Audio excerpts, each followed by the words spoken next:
শুরু হচ্ছে নতুন ভোটারদের হিয়ারিং। 19শে জানুয়ারির মধ্যে যারা অ্যাপ্লিকেশন করেছিলেন, ফর্ম 6 ফিল আপ করে নতুন ভোটারের আবেদন করেছিলেন, তাদের কিন্তু হিয়ারিং পর্ব শুরু হয়ে যাচ্ছে। তাই যারা যারা নতুন ভোটার আছেন এবং 19শে জানুয়ারির মধ্যে যারা ফর্ম ফিল আপ করেছিলেন, তাদের কিন্তু আবার হিয়ারিং হবে এবং সেই হিয়ারিং এ কিন্তু বিএলওদেরকে উপস্থিত থাকতে হবে। সেই হিয়ারিংটা হবে বিডিও অফিসে এবং কি করতে হবে, কেমন ভাবে করতে হবে সেটা বিডিও অফিসে কিন্তু আমাদেরকে জানিয়ে দিয়েছে, মানে আমাদেরকে বিএলওদেরকে জানিয়ে দিয়েছে। আমরা বিএলওরা যে সমস্ত ব্যক্তিদের হিয়ারিং আছে তাদের কাগজ আমরা হাতে পেয়ে গেছি বা জানতে পেরে গেছি কার কার নাম আছে হিয়ারিং এ।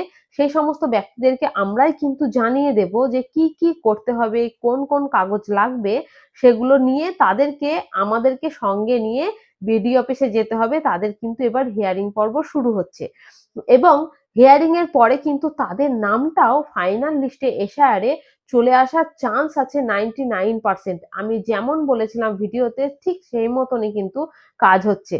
তাই এরকম নতুন নতুন আপডেট পেতে আমার সঙ্গে যুক্ত থাকুন এবং আরো যারা নতুন আছেন, হয়তো নাম ওঠাননি, এখনো ফর্ম ফিল আপ করেননি, তাদেরকে বলবো আপনারা ফর্ম 6 পূর্ণ করুন। যেকোনো কম্পিউটারের দোকানে গিয়ে ফর্ম 6 টা পূর্ণ করে নিন। আপনার নামও কিন্তু এবার ভোটার তালিকায় চলে আসবে। তবে 19শে জানুয়ারির পরে যারা নাম আ তুলতে চাইছেন তাদের কিন্তু আর এই ফাইনাল এসআইআর লিস্টে নাম আসবে না।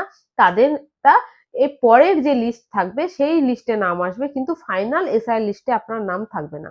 বেশ, ধন্যবাদ।